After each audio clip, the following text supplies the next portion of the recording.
Exactly. Just to enjoy, yeah.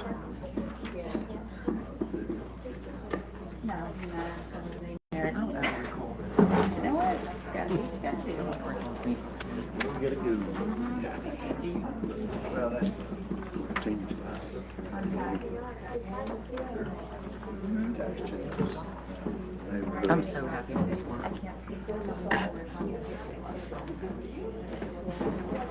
6-eyed. All right, everyone, we're going to get our meeting started. And one way we're going to start it out tonight, at this time, I would like to have a moment of silence in remembrance of Mr. Charlie Kirk.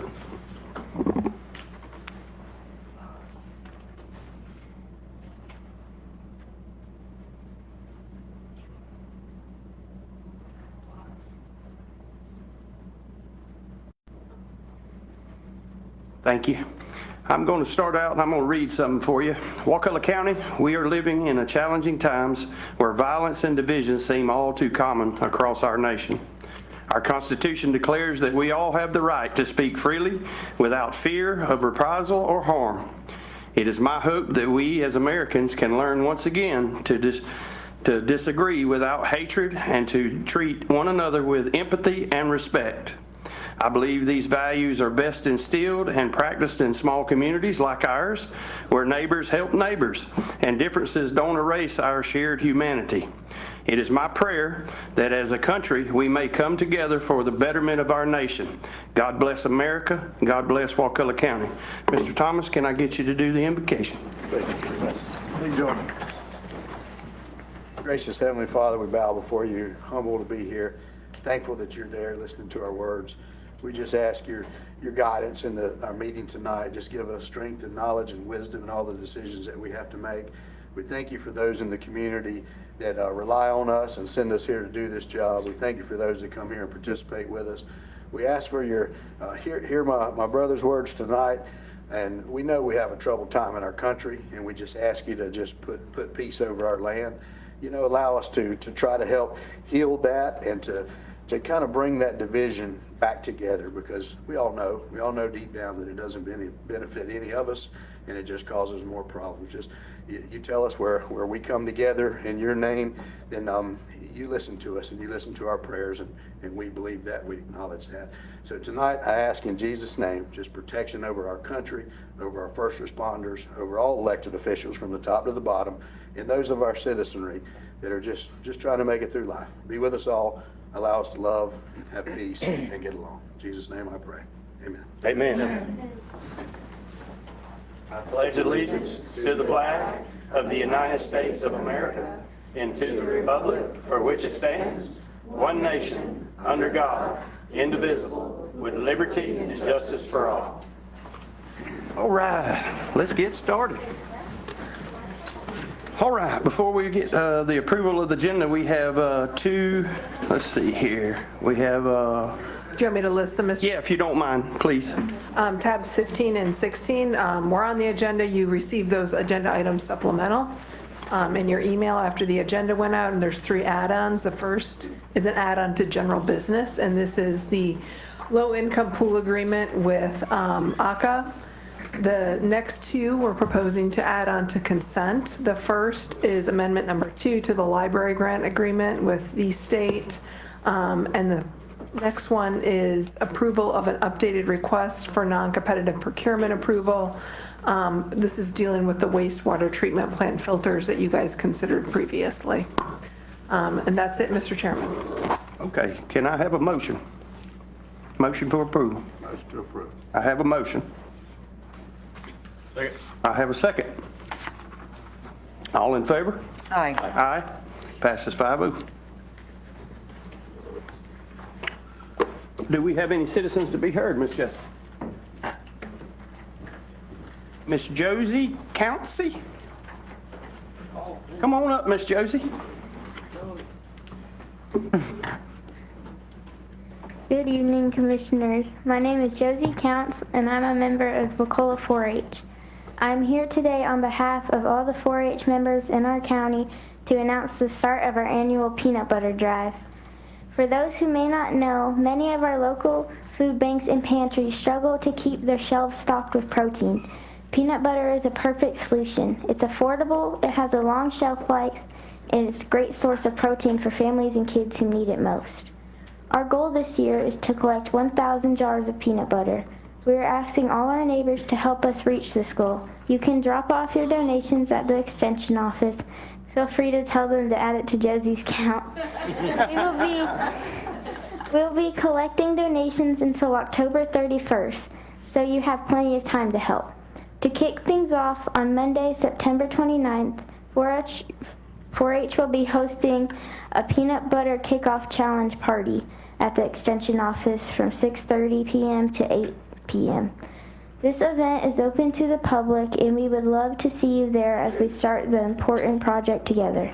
This project is especially important to me because I know that there are kids in our schools and neighborhoods who sometimes go to bed hungry. No child should ever have to wonder if there will be food on the table. Collecting peanut butter is one small way I can help make a difference, and it reminds me that even as a kid I can do something to help my community. 4-H is all about head, heart, hands, and health, and this project helps us put out all those pledges into action.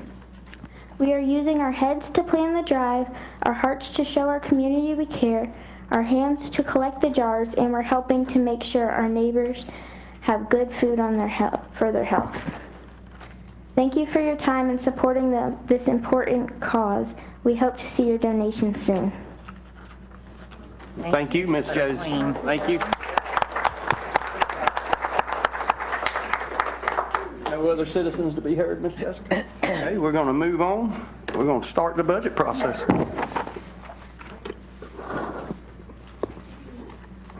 All right. This is the second of 2 required public hearings on the Wakulla County budget for fiscal year 25-26. If you wish to speak during the public hearing portion of this meeting, please come to the podium when you are called. And if you do want to do that, please fill out a speaking form.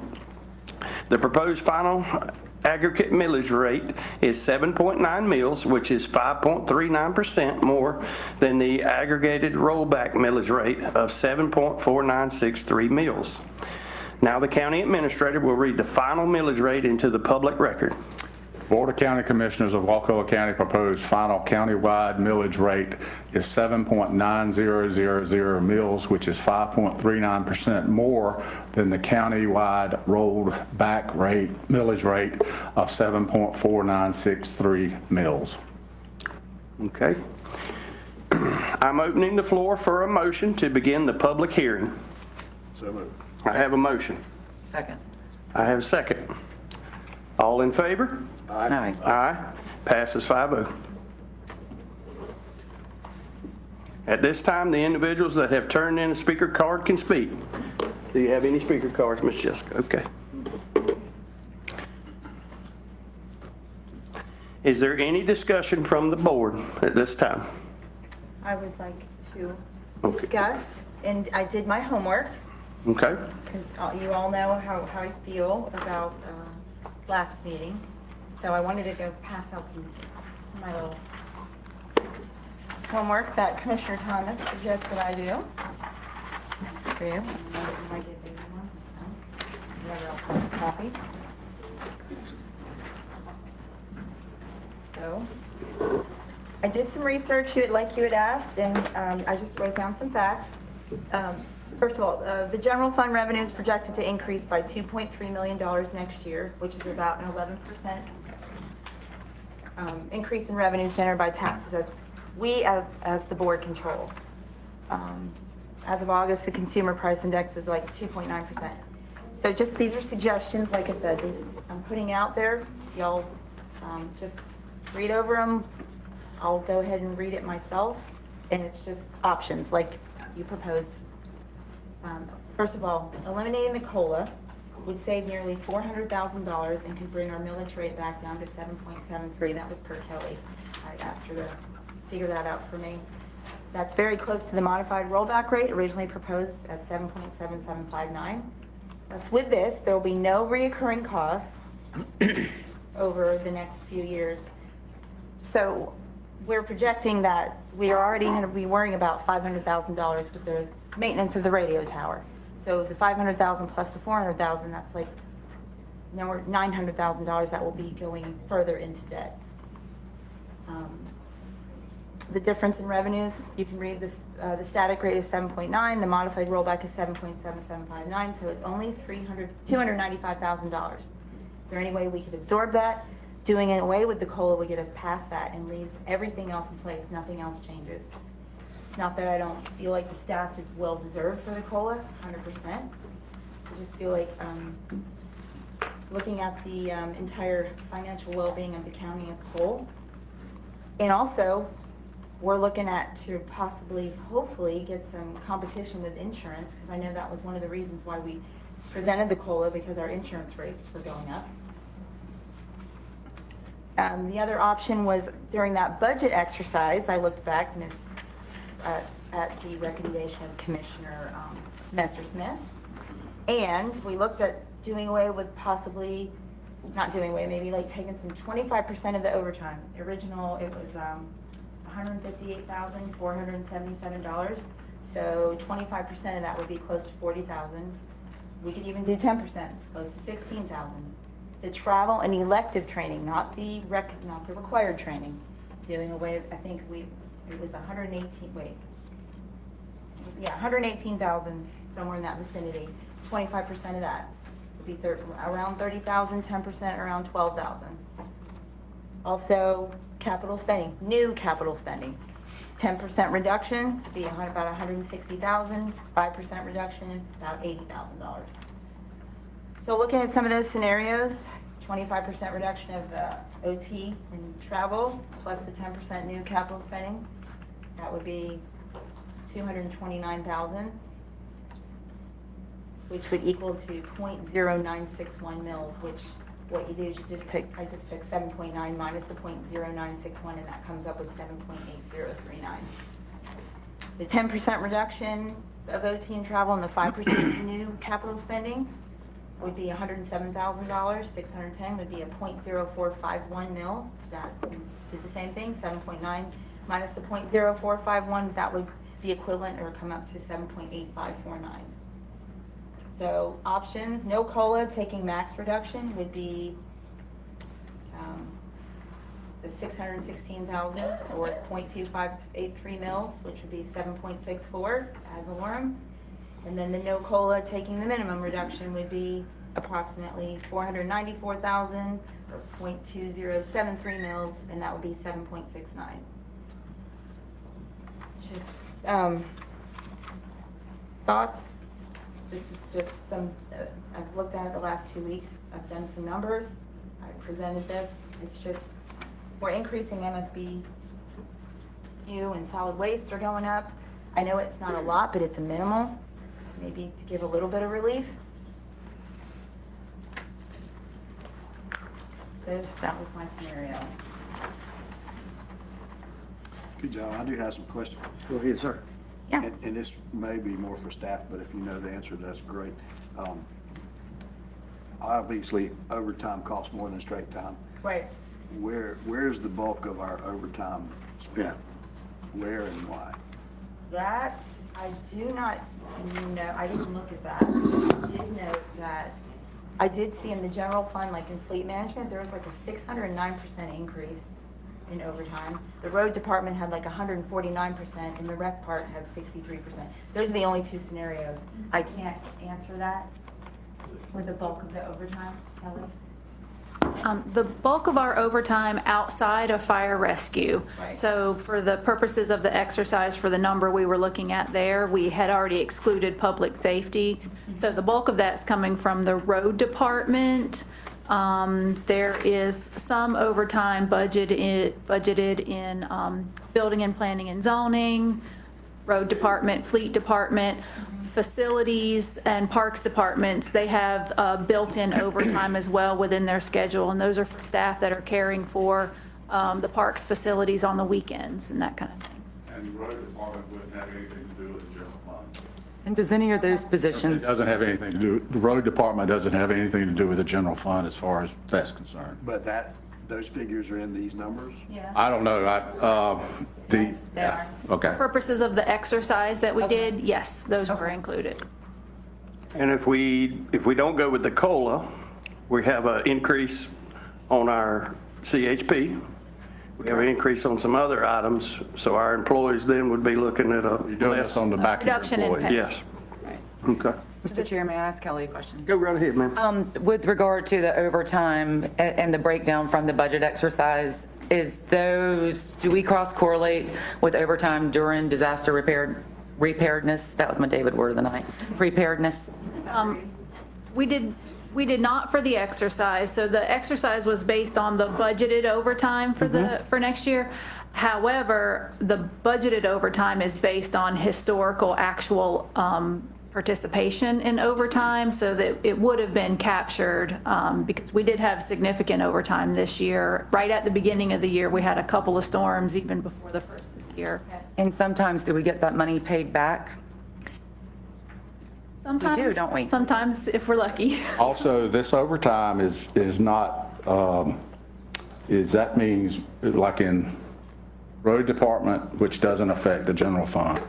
But in parks and facilities, that's to pay our folks to be on call in case there's a problem at a facility. So that is that overtime stipend. That's the majority of that. So if we do away with that, we have, if all of a sudden the alarm goes off, water leak, that it leaks. I mean, if it's that, like, we're not in a financial crisis, so. So to Commissioner Russell's point, on new this year in the general fund departments from the budget exercise, disaster, emergency preparedness, all of those things, how much overtime comes into play with those? Especially with regard to, I don't even think we can answer this, the landscaping and groundskeeping department being combined, new park department, we don't have those numbers yet, correct? No.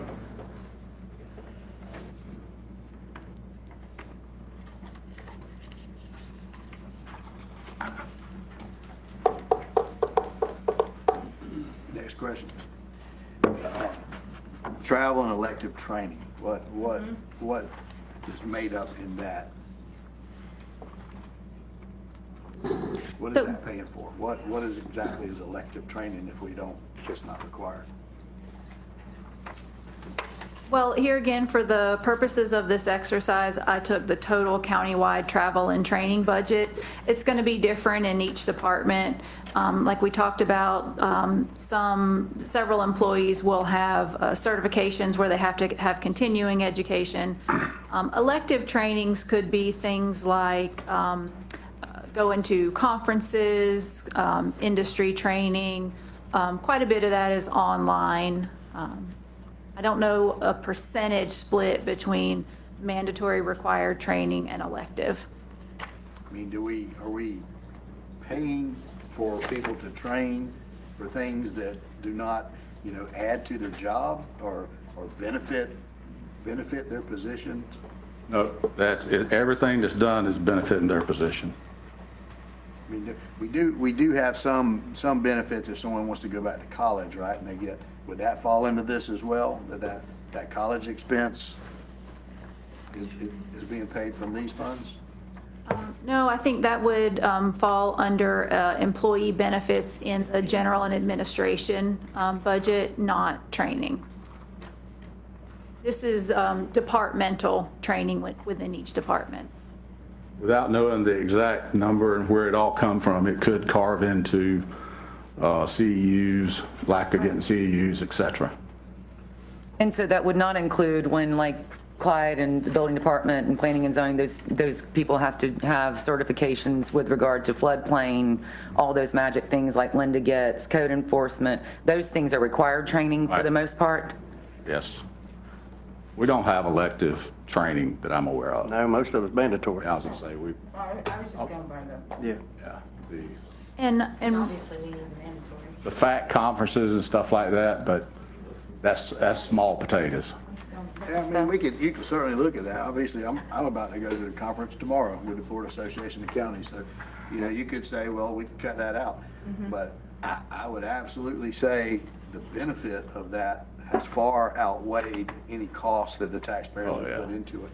When we look at the the networking that we do and the lobbying that we do on behalf of issues that we set priorities for, and to be able to have other folks helping us fight those priorities. And Thursday, we're going to be setting those priorities for the Florida Association of Counties, by county commissioners. So their policy is going to be what the counties decide we need Florida Association of Counties to focus on, so. Especially with this the tax thing coming. I mean, that's what with the small county coalition. We've benefited greatly by having, between staff as well as Commissioner Thomas and other commissioners being on FACT boards, we've benefited our citizens greatly over that, and that would be bad to see that have to go away. We just had our legislative priority workshop before this workshop, and we didn't really put a dollar amount on that, but a lot of money came to Wakulla County last year as a result of lobbying Tallahassee. And year over year, we've continued to do that. So I think the return pays for itself, many times over. Mr. Lawhorn, you have anything, Commissioner Lawhorn?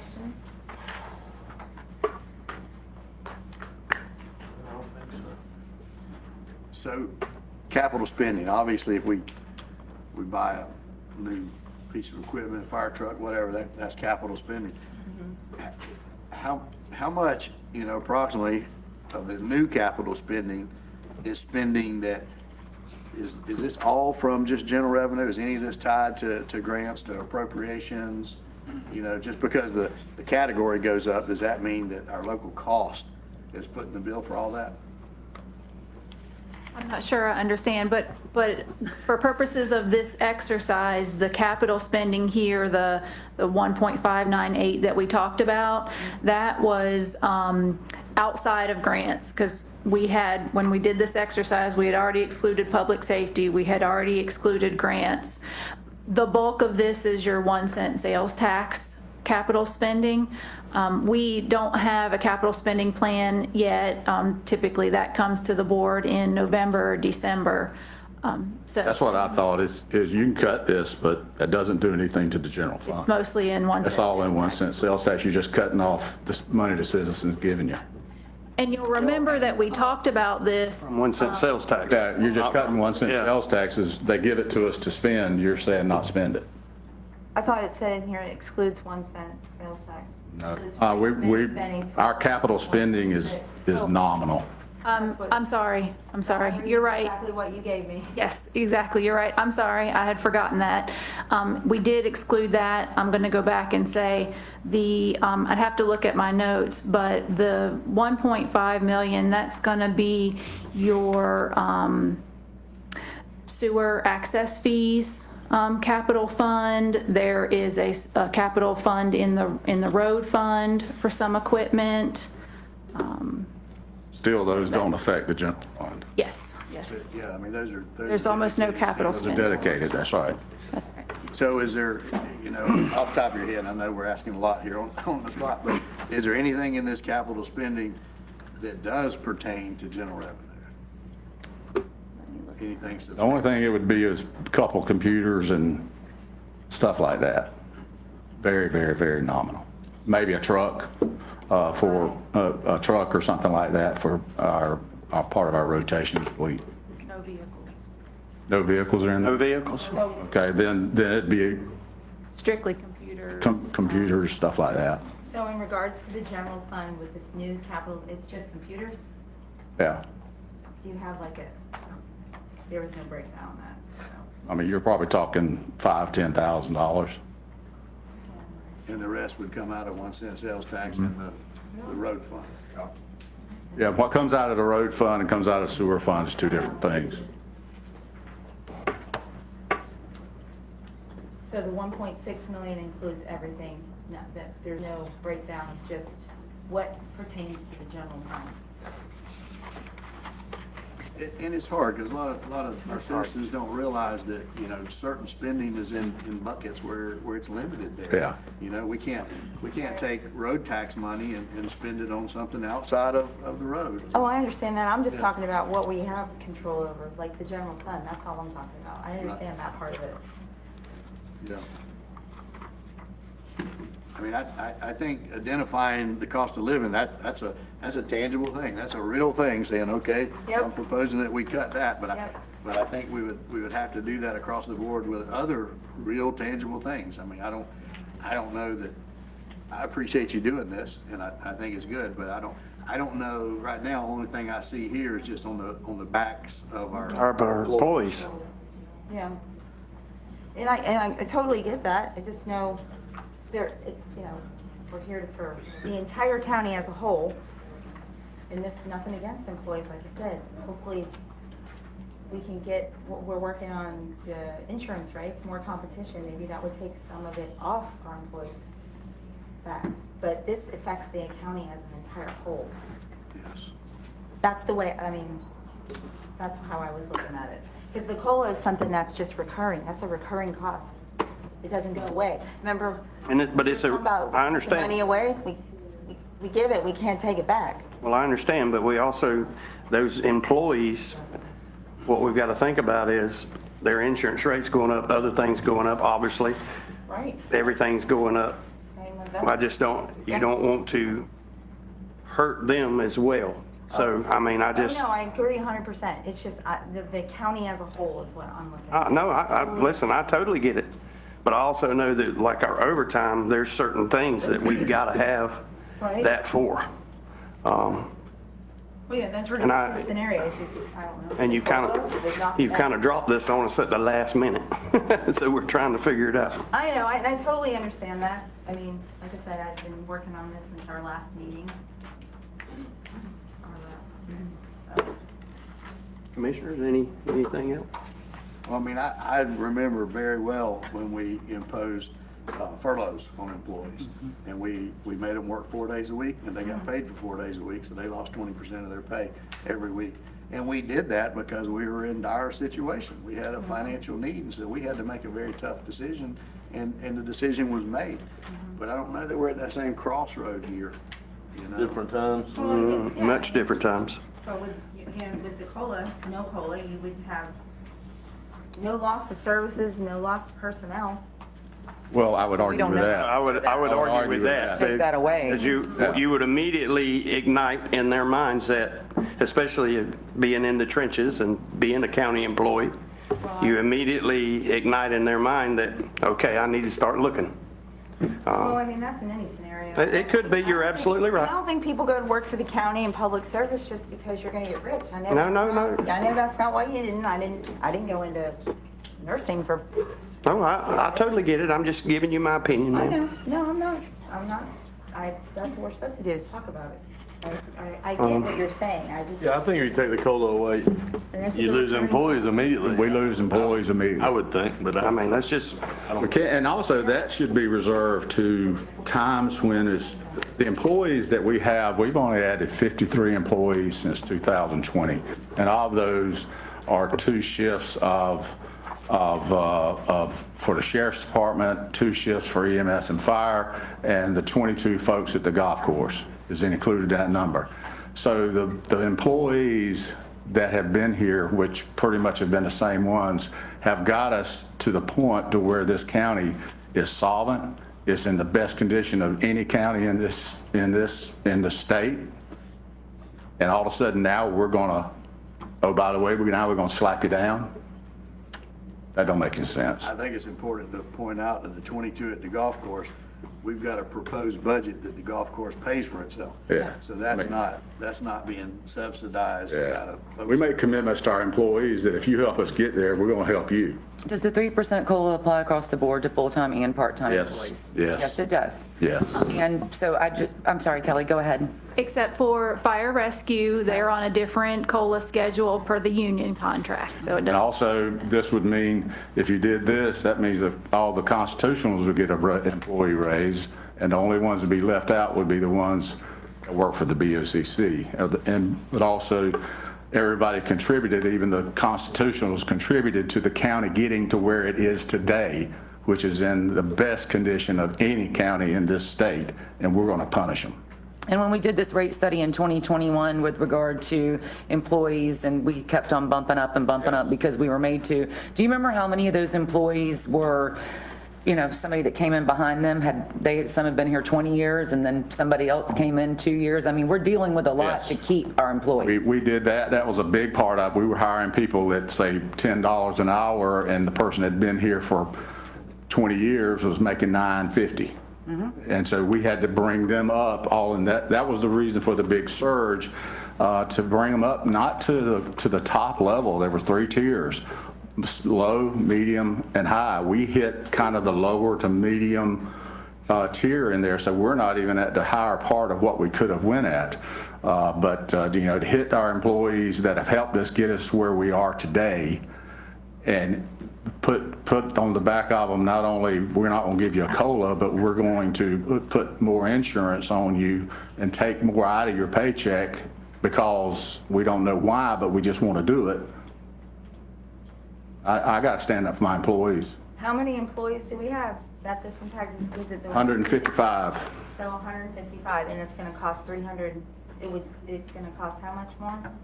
We would save $387,000. Yep, we sure would. For 156 employees. Yep. Not sure why we need to say that, but we've got to have our employees. No, I'm not discounting that at all. I'm just trying to make, that's a lot of money. And 500 plus the 387, we're going to be even more and more in debt. We're not in debt. We're the exact opposite. I'm talking about the projection for next year with the 500. We're not in debt. We will not be in debt next year. Well, let's, Josh, do you have anything? I don't. Ms. Quincy, do you have anything? Ralph, you got I anything? got it. I got another. I I do know. too after him. So do we know what the state is proposing as a cost of living raise for state employees?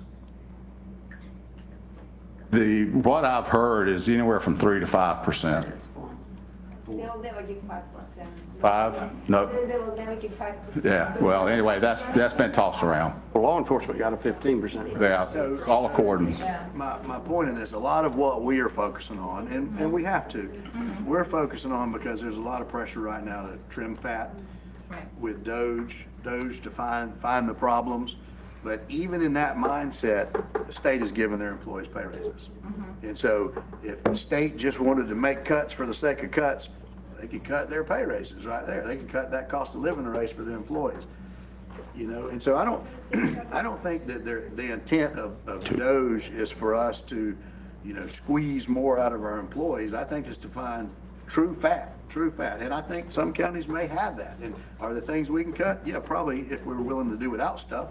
But as I dig through it, I haven't been able to find any true facts that say this department is bloated. If you could say we got too many deputies, we got too many firefighters, we got too many people at the building department, then that would be one thing that you could say we can do the same job with less people. But I just don't see that we have that. So, kind of squeezing and kneecapping every employee that we have, I don't think that's the solution, and I don't really think it's the focus of what we should be looking at right now. But I do appreciate the effort and information. And to clarify, the state is 2% increase, but they also are not increasing their health insurance costs, passing on to the employees. They're absorbing it. Right. Yep. So, right. Their rates are extremely different. And I think FRS is going up as well. You mean what we have to put in? Oh, it always goes up. Employee portion. Exactly. All right. Moving on here. Not easy. No, it's not. Can I get a motion to close the public hearing if there's no more comments? Motion to close? All right, I have a motion. Second. I have a second. All right. All in favor? Aye. Aye. Valerie, any nays? I mean, we're closing. Yeah. Close it. All right, I yes, made my ma'am. point, spoke my piece. Okay, yes, ma'am. I didn't want to leave you out. You know what I mean. Sorry, you're good. All right, yes, ma'am. Okay. Florida statutes require the board to address the final millage rate before addressing the final budget. The board must vote on the millage rate and the budget separately. I will now entertain the following motions. Motion 1, to approve the Board of County Commission FY 2025-2026 final countywide millage rate of 7.9 mils. Can I get a motion? Motion to approve? Second. I have a second. All in favor? Aye. Aye. Any nays? I'm an A. Okay, 4-1.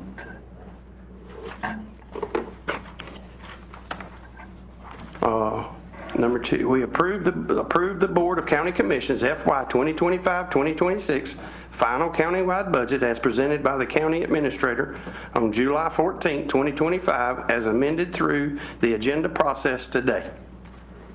Motion approved. I have a motion. Second. I have a second.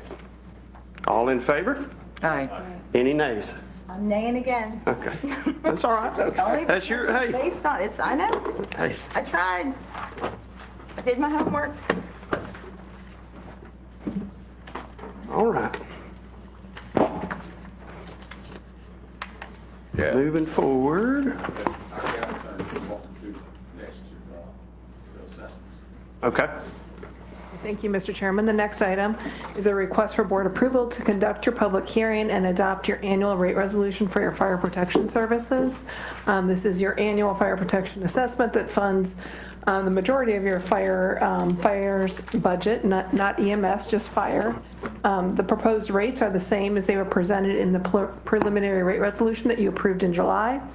It's $263 per dwelling unit for residential, and then the following per square foot rates for certain categories of non-residential. Commercial is 0.212, industrial warehouse is 0.021, and institutional is 0.244. And then finally, there is a per acre rate for land, and that is $1.53 per acre, and that is for vacant land that is not ag exempt.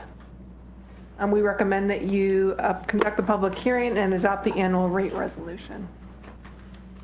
Okay. Do we need to get just go on and get a motion? All right, I need a motion. Motion approved. I have a motion. Second. I have a second. All in favor? Aye. Aye. Passes 5-0. Thank you. The next item is similar action. This is for your solid waste services assessment. This is a residential-only assessment. Non-residential is charged separately directly by your franchised hauler. The proposed rate for this year is the same rate as was in your preliminary rate resolution, and that is $214 per dwelling unit. We recommend you hold your public hearing and adopt the annual rate resolution. Okay. Motion to approve. I have a motion. Second. I have a second. All in favor? Aye. Any nays? Passes 5-0. Thank you, Mr. Chairman. The next three items, tabs 4, 5, and 6, are all similar for different areas. They are the broadband assessments where the neighborhoods came to the county a number of years ago and requested the county's assistance to impose an assessment in order to fund the provision of broadband infrastructure within their neighborhoods. These were collected over a 5-year period. The Elm Ridge and the Park, which are tabs 4 and 6 respectively, are on the 4th of 5 years, so you have one more year of those. The Sweetwater Ridge broadband assessment is on its 5th year, so this is the last year you will see it. We recommend that you hold the public hearing for each of these and adopt the annual rate resolution. I have a motion. Motion to approve. I have a motion. Second. I have a second. All in favor? Aye. Aye. Any nays? Passes 5-0. Mr. Chair, before we... I know, I was going to ask, that's what I was going to ask about, the combo. She did a combo. Three at once, three at once. Everyone. I wrote it down. I was wondering. I thought that's what she was saying, is do them separately. I did say, I didn't- yeah, I said I was introducing them together, but you do need to vote on them separately. Oh, man, okay. All right. So we Thought she was off her game. So We got Elm Ridge, tab 5. Okay, so now... Sweetwater. Can I get a motion? You made the motion, I'll second. All right, second. All in favor? Aye. Any nays? Passes 5-0. Motion approved, tab 6. Second. I have a motion. I have a second. And one comment, just for the sake of the public, tab 4, 5, and 6, that cost is being borne totally by those people. They opted into that. So that's not, we have to approve that because the county fronted the money, but they're paying every bit of it back, making taxpayers whole with that. And Mr. Chair, if I may add to Commissioner Thomas's comments, we were also very forward-thinking in getting this done for our citizens. Yes, ma'am. All right, I have a motion, I have a second. All in favor? Aye. Passes. Any nays? Passes 5-0. All right, awards and presentations. Yes. Wakulla County 4-H, Miss Rachel P. Enta.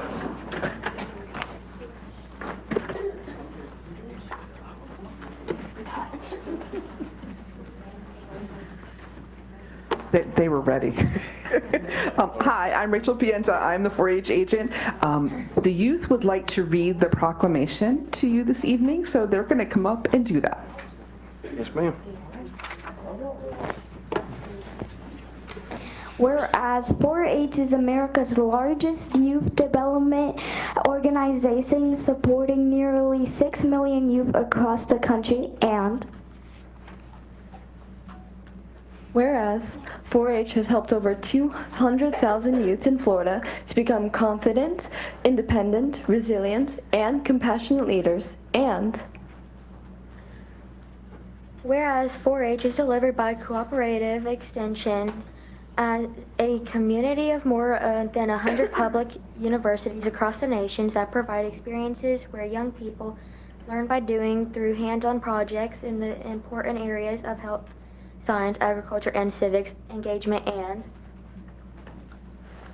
whereas National 4-H Week showcases the incredible ways that 4-H inspires kids to do and highlights the remarkable 4-H youth in Wakulla County who work each day to make a positive impact on those around them. And whereas 4-H's network of nearly 500,000 volunteers and 3,500 professionals provide caring and supportive mentoring to all 4-Hers, helping them to grow into true leaders, entrepreneurs, and visionaries.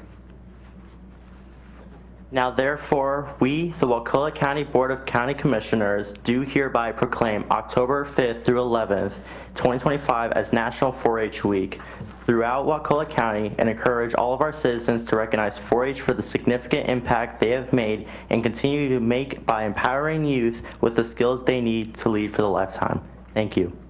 Thank you. Thank you.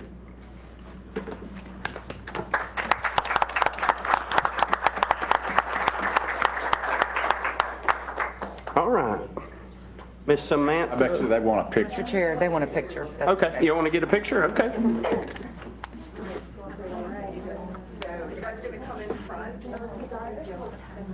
Kenzie, would it be better if they got right there? Just let the kids be right there? Kids Yeah, got that'd it. be. And then we can just move our mics.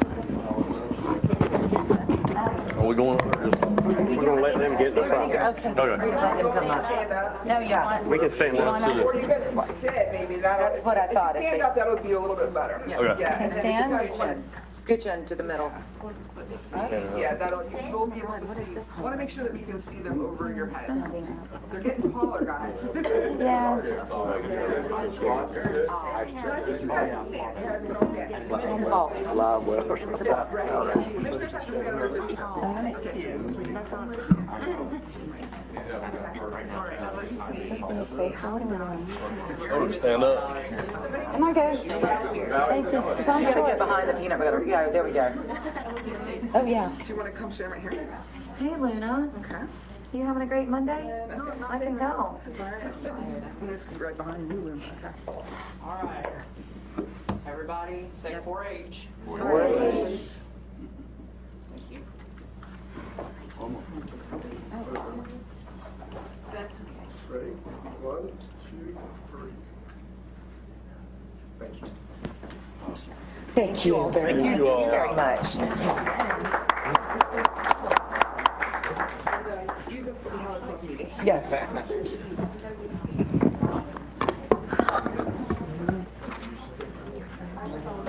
While they're scooting away, does Kinsey have an opening that he could put him on our commercials or Studio 1843 or something? We need to get him under contract now.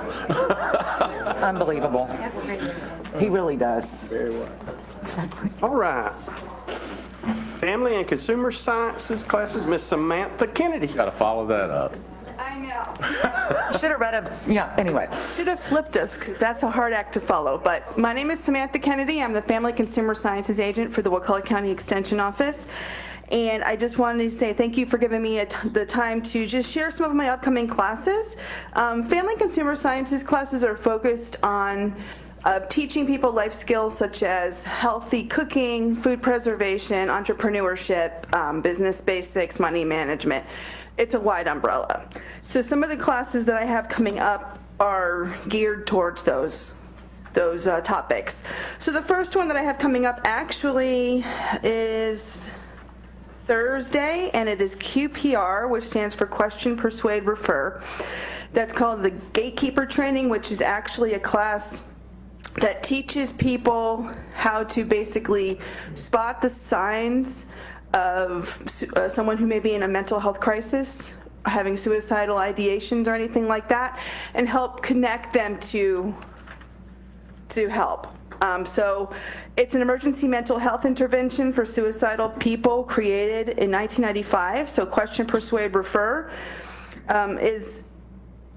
is what it stands for, and the intent is to identify and interrupt a current mental health crisis and direct the person to the proper care. So it recognizes the warning signs of suicide, knows how to offer, they help people, offer people hope, and they also help people get connected with services. Even if the only service available at that time is 988, the national hotline, they can still help help connect that person with those resources. So that's coming up on the 18th. At 6 o'clock. I also have another class available on Monday, October 6th at 11, and then November 15th at 10. All of them are going to be at the Extension office. Then after that, starting September 24th, I have a 6-part series called Cooking Up Health, the Mediterranean Way, and this is the one that focuses on teaching people the Mediterranean diet and principles of the Mediterranean diet. It's based on a curriculum by North Carolina State Extension that is called Med Instead of Meds, so it teaches people to eat healthier instead of relying so much on medication.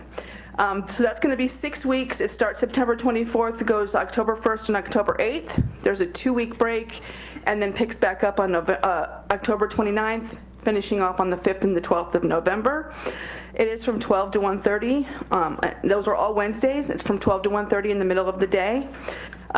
It is $60 per person, but that is for all 6 weeks. It's not per session. And so I've had that question, so I wanted to make sure I made that clear, that it is $60 for all 6 sessions. And we do have some spaces left, although, Ms. Quincy, you said you kind of called it. I've gotten a lot of interest in that one. I figured. May I ask her a question, Mr. Chair? Absolutely. With regard to the sign up for a curriculum, for the class, yes. If you have to miss a class, do you get the curriculum? Yeah, you can still get the handouts and materials, recipes and everything that we'll be sharing. Okay. You've paid for it already. Okay. Yeah. So that's coming up on the 24th. Again, just to make a couple more points about it, it increases your understanding of healthy eating concepts and health benefits associated with the Mediterranean-style diet. It increases confidence in selecting and planning and preparing the Mediterranean eating pattern, and it also increases understanding and implementation of mindful eating strategies. So it also helps you learn to listen to your body when you're eating and just not just shovel it in, without thinking about it. Have a good squash casserole recipe. There might be one in there. I'd have to find it for you. It wouldn't be probably the one you're used to eating, David, but. Not the Mediterranean I want to go to. Each of the 6 weeks focuses on a different aspect. So we have the introduction, then it's proteins, then it's fats, vegetables and fruits, whole grains, and then sweets, or rethinking your sweets. So those are the first 2, and then I do have a couple that I have a cottage food series that I've started. So back in May, I had a Cottage Food 101 class, which taught the basics and principles of starting a home-based food business, which is what a cottage food business is. And so I've been trying to expand on that by offering specific classes based on the types of foods that you're allowed to have for a cottage food business. So there's a list based on the Florida Department of Agriculture and Consumer Services. There's a list of foods that are allowed and a list of foods that aren't. So I've done bread making, I've done jams and jellies. Now I offer these classes and also teach the cottage food portion of that. So you don't have to come, you don't have to be starting a business to come, but if you are interested in starting a business and learning how to make this particular product, you're welcome to come to the class. So I have one on October 4th from 10 to 12 at the Extension office called Cottage Food Custom Seasonings. Custom seasonings are one of the products you can make in a cottage food business. So we'll teach you the basics about how to create different flavors that go pair well with different kinds of foods. And then on December 6th, I have a Sourdough 101 class, which focuses on creating a good sourdough starter, because you need to have a good starter before you can make sourdough bread. And so I'll probably have some repeat customers because people just, they're not good at it, but we keep trying. So you're welcome to come and learn how to make a sourdough starter with me on December 6th from 10 to 12 p.m. at the Extension office. All of those classes require online registration. If you're interested in any of them, please just call the Extension office and ask for Samantha Kennedy, and I'll be happy to steer you in the right direction. And I'm also teaching all of them too, so I hope to see you all there. Thank you. Thank you, ma'am. Thank you, Samantha. All right, let's move on into consent. Motion to approve. I have a motion. Second. I have a second. All in favor? Aye. Aye. Any nays? Passes 5-0. All right, we've already covered our pulled items, our consent items that we pulled. Got one general business. General business, low-income pool for Panacea. Go ahead. Thank you, Mr. Chair. This item requests board approval of a low-income pool letter of agreement between the county and the Agency for Healthcare Administration to support the North Florida Medical Center's Panacea Clinic. This is one of our nonprofit funding requests that as of right now, are included in the fiscal year 25-26 budget. The letter is required to be approved and sent to the Agency for Healthcare Administration by October 1, which is why we are requesting approval this evening. Okay. Motion to approve. I have a motion. Second. I have a second. All in favor? Aye. Any nays? Passes 5-0. Planning and zoning. Thank you, Mr. Chairman. I'll just kick this one off since it's a quasi-judicial item. This item is a application for a change of zoning, R2506. This is for Good Times for Rent of Wakulla LLC. This is an application to, I pull up my notes, it's not working. There we go. Change from commercial office to high-intensity commercial on a parcel of property located at 66 Dr. Martin Luther King Jr. Memorial Road. In accordance with the code, each commission member needs to disclose any ex parte communications you may have regarding this application. Commissioner Lahan, I'll start with you. None. None. Mr. Vito called me and explained to me what he was doing. None. None. Okay, if there's anyone here who's going to provide any information on this application, please stand up to be sworn. Do you swear or affirm to tell the truth, the whole truth, and nothing but the truth? Yes, ma'am. Vito, you were supposed to stand too, buddy. Oh, I'm sorry. Yeah. Do you swear or affirm to tell the truth, the whole truth, and nothing but the truth? Yes. Over to Brandon. As Heather indicated, this is an application for a change of zoning, R25-06, requesting approval to change the zoning from CO to HIC on a parcel of land totaling 0.48 acres located at 66 Dr. Martin Luther King Jr. Memorial Road. The future land use for the property is urban fringe, and the proposed zoning district would allow for a wide variety of commercial uses within the Crawfordville Core District. The subject property is currently developed and operates as a CBD wellness retail business and is located in the X flood zone. The proposed zoning is consistent with the comprehensive plan, the land development code, and the Crawfordville town plan, and staff is recommending option 1 for approval. Motion to approve. Second. Motion. Second. I have a second. Mr. Vito, you here for just questions, correct? Yes, sir. Okay. All right, I have a motion. I have a second. All in favor? Aye. Any nays? Passes 5-0. Thank you, guys. Good enough. Thank you. All right, commissioner agenda items, none. County attorney, Nothing additional this evening. County Administrator. Yes, sir. First off, Summer, you want to kick it off on the AIP, please? Yes, thank you. Thank you, Mr. Chair. This is a request for the board to schedule a workshop on October 14th at 6 p.m. This workshop would be to discuss the draft adopted infrastructure plan. It's been, we're coming up 4 years since we last adopted that plan. There's been a lot of accomplishments achieved over the last 4 years, and we have a lot of new projects on the horizon that we would like to include in this plan. As Mr. Edwards indicated during the legislative workshop, anything that's in a plan has a better chance of getting funded than anything not in a plan. So that is the purpose of this plan. For the last year, Kinsey and I have been working really hard and working hard with other directors to identify the projects and the needs from various different infrastructure components. We've also conducted several surveys in the last year amongst the public on what they would like to see, what improvements they would like to see at parks and things of that nature. This workshop, we hope, will be an opportunity for the public to come out and provide their input on the proposed plan, which will be published on the website either the day of or prior to the workshop, and get feedback from both the public and the board.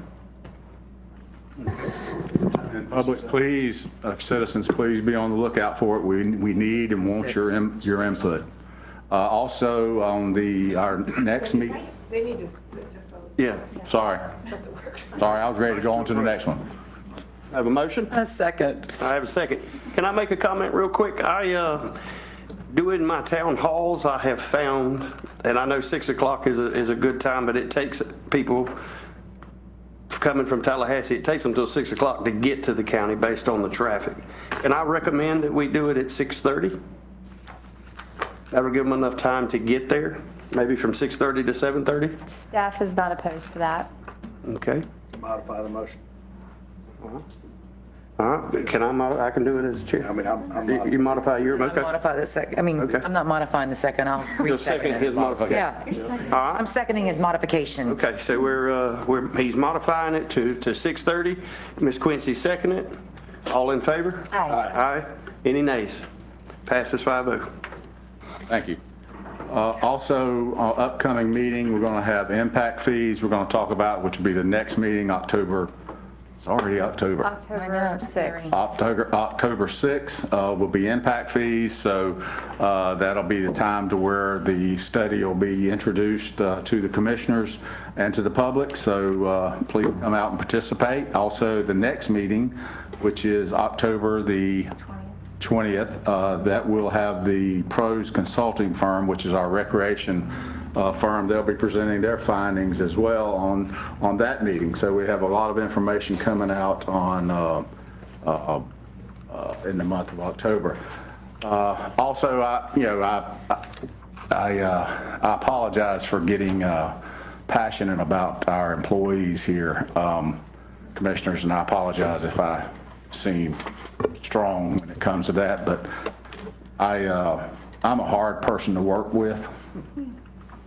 But I demand a lot from our staff because we are servants of the people and for the people. And our staff has, as I said, we have fixed the budget, fixed the problem where we were about ready to go into insolvency.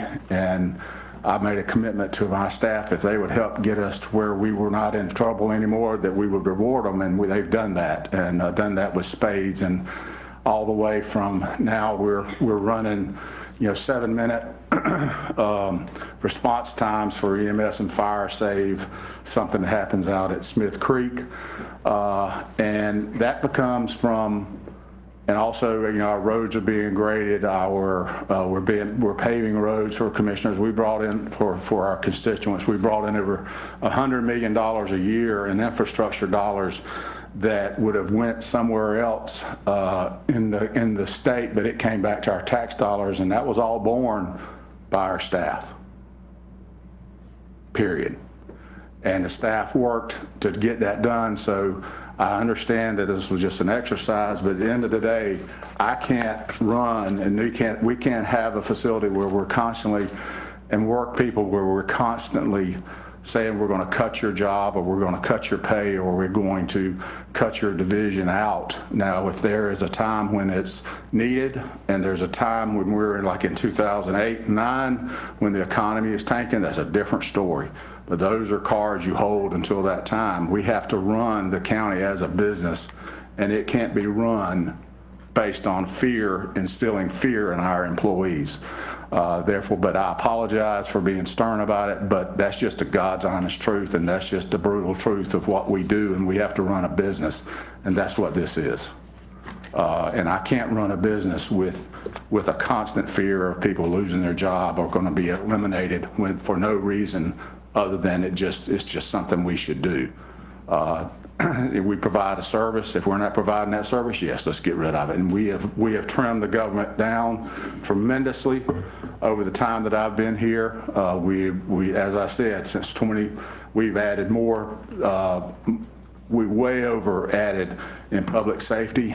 We've increased the funding to public safety. In fact, one of the things I did with public safety was something no other counties do. I told Louis, he'll tell you right now, I said, we'll put whatever money in general fund. If it's $1 million, you got to bring $1 million in revenue. That was to get them to do it. But you know what? That was a hard way to do it, but that's applying a business principle. Now we're going to be bumping $2 million in revenue coming in that we were not getting before, but that's that employee doing that work, and that's what it all born from. So I apologize if I'm passionate about it, but I have to take up for my employees, our employees, excuse me. So with that, I'm going to, as a community leader, one of the many leaders, I feel an incumbent to say something about last week. You know, social media started out as a good thing, but it has turned into a dark place where evil exists. And it's just that, and it's turned into that. You've got, and if you think for 1 second what happened in Charlotte last week, as well as what happened in Utah, you don't think that won't happen right here in this county, you're dead wrong. Because what's put out there, and everybody's bad behind this typewriter, or that shows you my age, behind this keyboard. Oh, a typewriter. Behind this keyboard. Everybody's bad. Everybody's knowledgeable. Everybody's the smartest human being in the world. But what you say, you can't pull back. And what you think is satire or whatever, the other person takes that's a little twisted and takes that to a degree. And the next thing you know, harm has came, and you may not be charged with something, but the blood's on your hands. And you don't ever know who that's going to be. So you need to, my thing is like Charlie Kirk was trying to say, get off the social media, get a life, go out there and talk to people versus get behind the keyboard where you're bad and you're big and you can say stuff and nobody can respond, or you can cut them off, or you can cancel them out and all this stuff. That's what's wrong with our society. We've got to get off of that. It's like I tell my staff, quit emailing. Call them. Let's go talk to them. Let's meet. We get so much more done. We as a society, we need to do that. Get off this crap.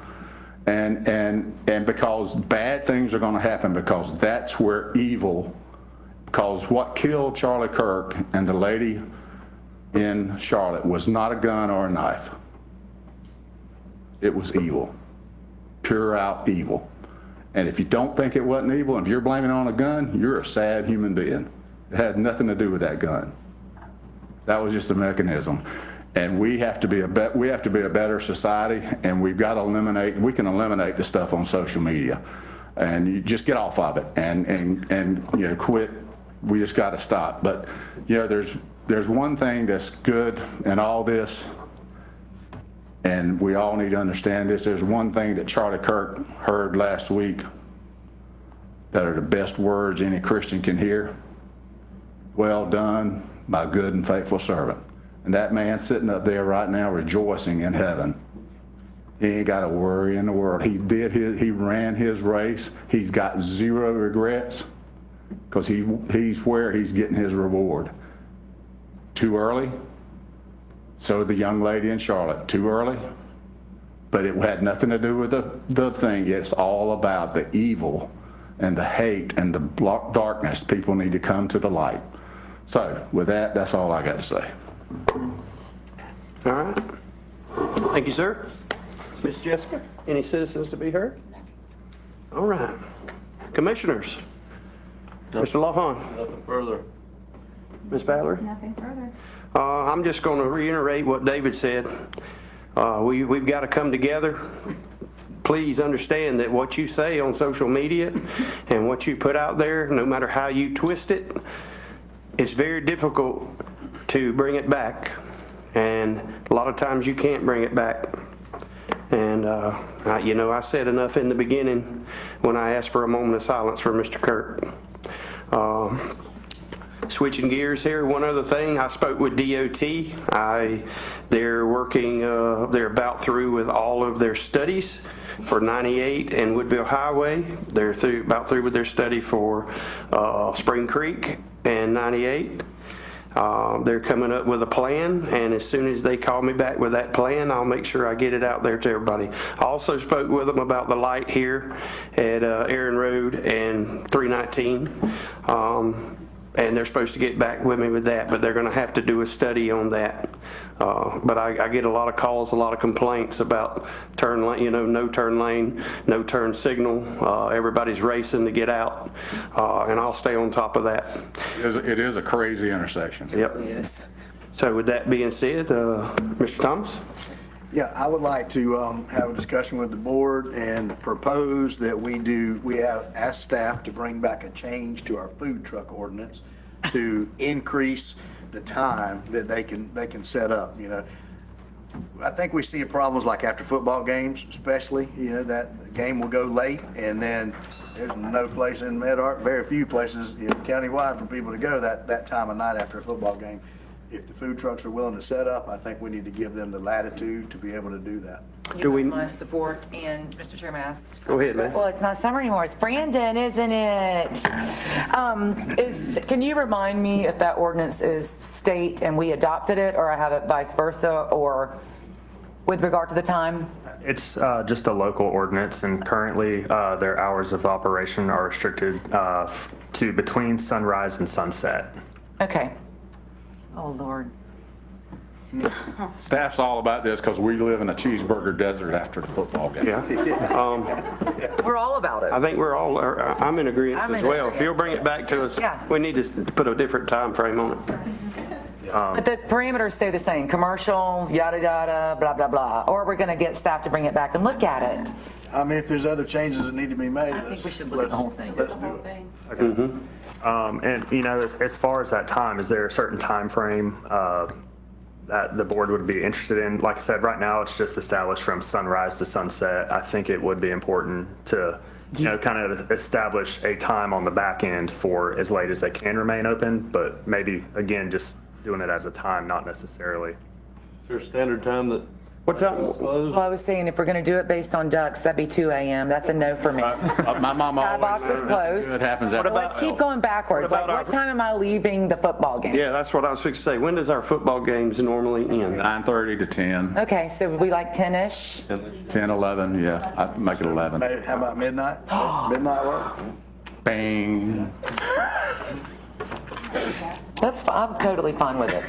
Is there a reason that there's an end time that they have to close? I mean, It was based on an old, or Brandon can have the answer to that, but it was what it was. I don't recall why it was that way, but there are some other regulations in here. And again, by changing this time, there might be some other things we need to change. For instance, there's a requirement that they can't be located on the same site for more than 12 consecutive hours. Yeah, So there's some other stuff in here, and that time frame may have come from that.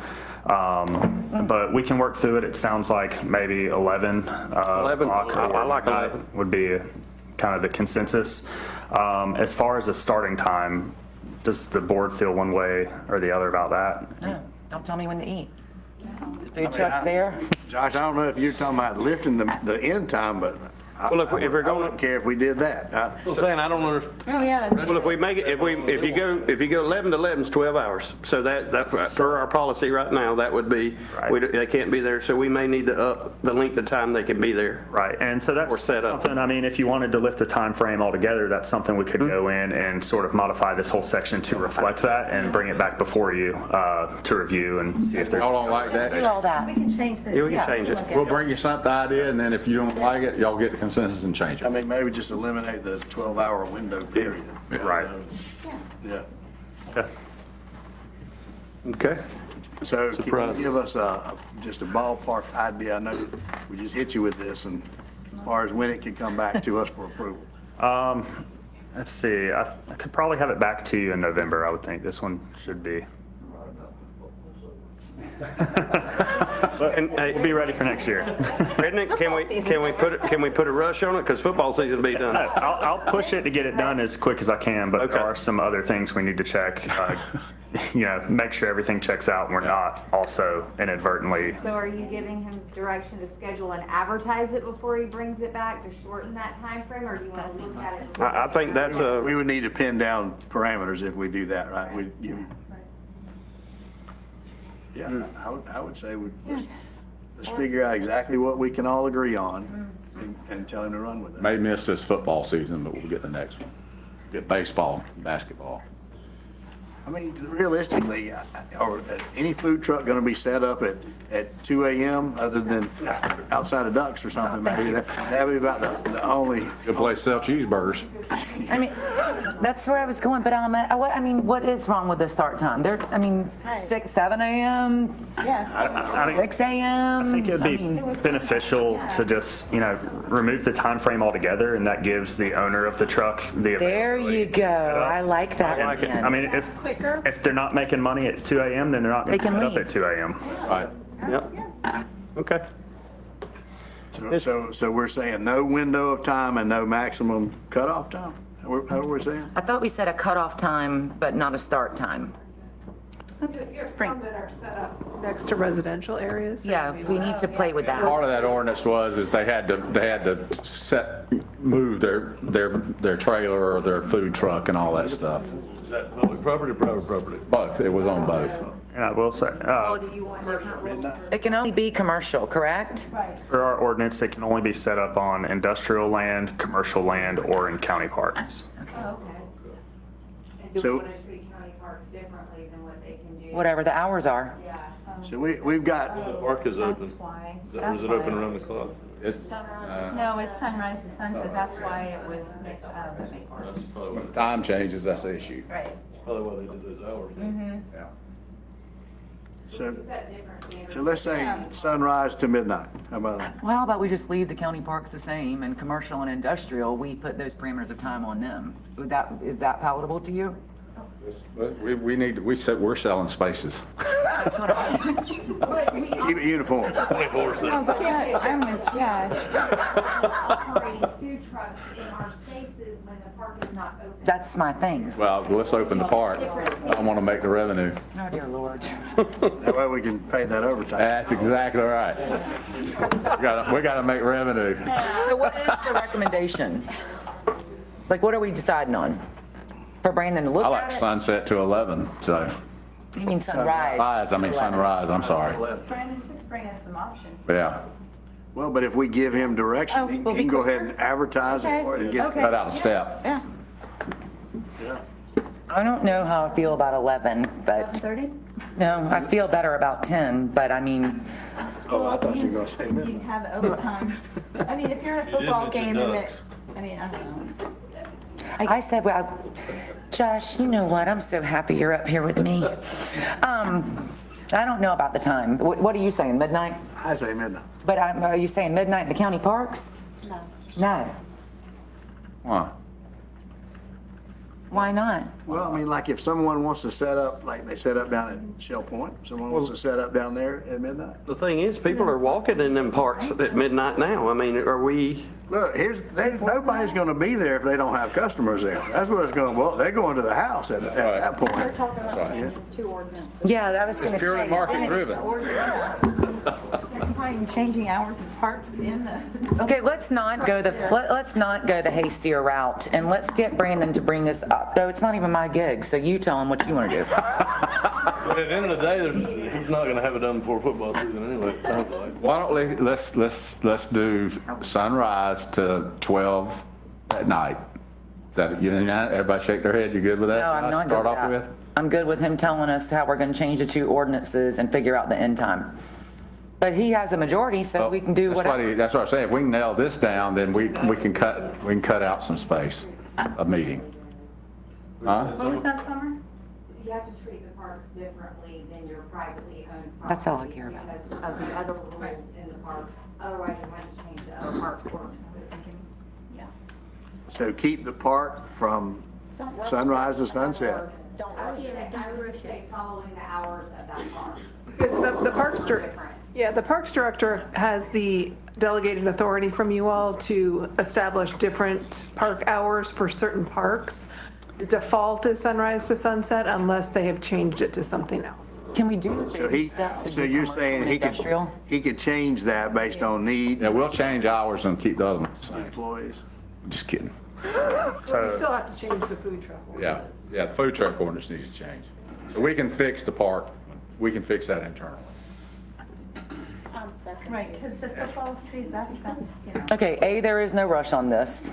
B, if I'm not happy with the parks at midnight, I understand that's another ordinance. C, I like commercial and industrial, so can he bring stuff back, or you want to get it done quick? Let's leave the parks as is. Let's just leave the parks as is. So just to make sure I understand, we're looking at, Help us. for right now, a sunrise to midnight for commercial and industrial zone properties.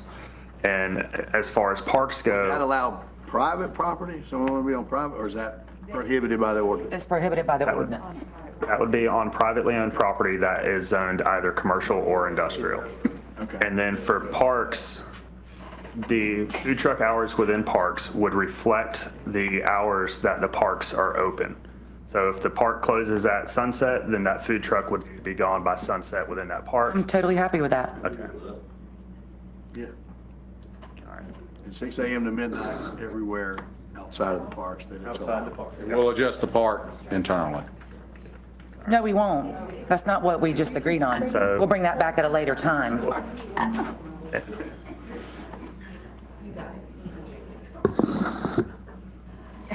About revenue. Okay. So it sounds like we got It's consensus. $25. Leave the park as it is. There we go, sir. Leave the park as it is, sunrise, sundown. For Quincy, and we want to rename one of the parks after Quincy. No, after I'm dead. No, after, I can write a proclamation for me after I'm dead. Okay, and then what? And then 6 a.m. to midnight outside of the parks. Parks stay the same. Everybody good with that? Yeah. Good with it. All right. Because that is going to be a privately owned commercial and/or industrial piece of property that Quincy can say, no, I don't want a food truck here. Correct, Summer? Right. Take you. And to schedule and advertise. Yes. And that part. Fast track. Okay. Let's check it. All right, Mr. Ralph. Ms. Quincy. I'm so done tonight, but I really appreciate the opportunity. Okay. I want to thank Greg James for this again. Oh, that is very good, by the way. It's very good. Yes. All right, I need a motion to adjourn. Oh, motion to adjourn. Well, and Kelly gave us a very nice piece of information this week showing Yes, the she breakdown did. per household and per capita. Very, very good. That is something. I want to thank Kelly. She did a tremendous job with the budget this year. Tremendous. All right, everybody have a good night.